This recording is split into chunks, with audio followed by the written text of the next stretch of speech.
મહાનગરપાલિકાનું 2026-27નું બીજું બજેટ અમે આજ પ્રેઝન્ટ કર્યું માનનીય વહીવટદારશ્રીને. આ બજેટ ટોટલ 757.02 કરોડનું હતું. આ બજેટમાં અમારી રેવન્યુ આવક 136 કરોડ, કેપિટલની આવક અમારે અપેક્ષિત છે 402 કરોડ, રેવન્યુ એક્સપેન્ડિચર છે 138 કરોડ અને કેપિટલ ખર્ચો જે છે 484 કરોડ. આ બજેટમાં જે સરકારશ્રીનું વિકસિત ભારતનું સપનું છે 2047, આ વિઝનના ધ્યાને રાખીને શહેરમાં જે ભૌતિક અને સામાજિક માળખાકીય સુવિધાઓ કઈ તરીકે અમે સતત વિકસતી કરવાના છીએ એના માટે બ્લુપ્રિન્ટ છે. એના સાથે અર્બન ગ્રીનિંગ હોય કે ગ્રીન એનર્જીનો યુઝ હોય એમાં પણ અમે અંદર ઉમેરી લીધો છે. આ બજેટમાં ફક્ત જનતાનું જ નહીં પણ જે બાકી સારા એલિમેન્ટ છે એમાં ખાસ કરીને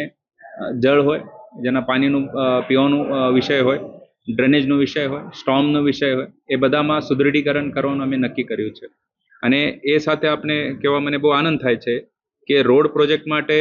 99 કરોડ, વોટર ડ્રેનેજ પ્રોજેક્ટ માટે 75 કરોડ, આરોગ્યલક્ષી પ્રોજેક્ટ્સ એમાં ખાસ કરીને 2 યુપીએસસી અમે નવા બનાવશું અને ફાયર એમરજન્સી સર્વિસીસ જેમાં નવી એમ્બ્યુલન્સીસ અમે લઈશું એના માટે તકરીબન 20 કરોડ, સોલિડ વેસ્ટ મેનેજમેન્ટ જેમાં શહેરની સાફ સફાઈ, વૈજ્ઞાનિક ઢબે કચરાનું નિવારણ, ડિસ્પોઝલ એના માટે 40 કરોડ, રખડતા ઢોર પશુ અંકુશ નિવારણ માટે 4 કરોડ, જાહેર મકાનો એમાં ખાસ કરીને નવી બિલ્ડિંગો, ક્વાર્ટરો એ બધાની એમાં અંતર્ભાવ થાય છે એમાં 23 કરોડ, બગીચા માટે નવા બગીચા અને મેન્ટેનન્સ જે છે એના માટે 7 કરોડ, ફ્યુચરિસ્ટિક શહેરી આયોજન માટે 57 કરોડ છે, અર્બન ફોરેસ્ટ ટ્રાન્સપોર્ટ માટે 7 કરોડ છે અને જે અલગ અલગ સ્પેશિયલ પ્રોજેક્ટ છે જે આપણે અત્યારે વિગતવાર વાત કરીએ એના માટે 118 કરોડ છે.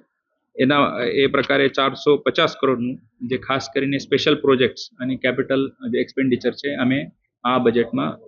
શહેરજનો માટે મૂકી રહ્યા છીએ. આમાં ભોગાવો નદીમાં ક્યાંક જે છે એ ખરાબ પાણીનું જે એન્ટ્રી થાય છે એના માટે અમે નવી ટ્રંક લાઈન નાખવાનું અત્યારે આયોજન કરી દીધું છે.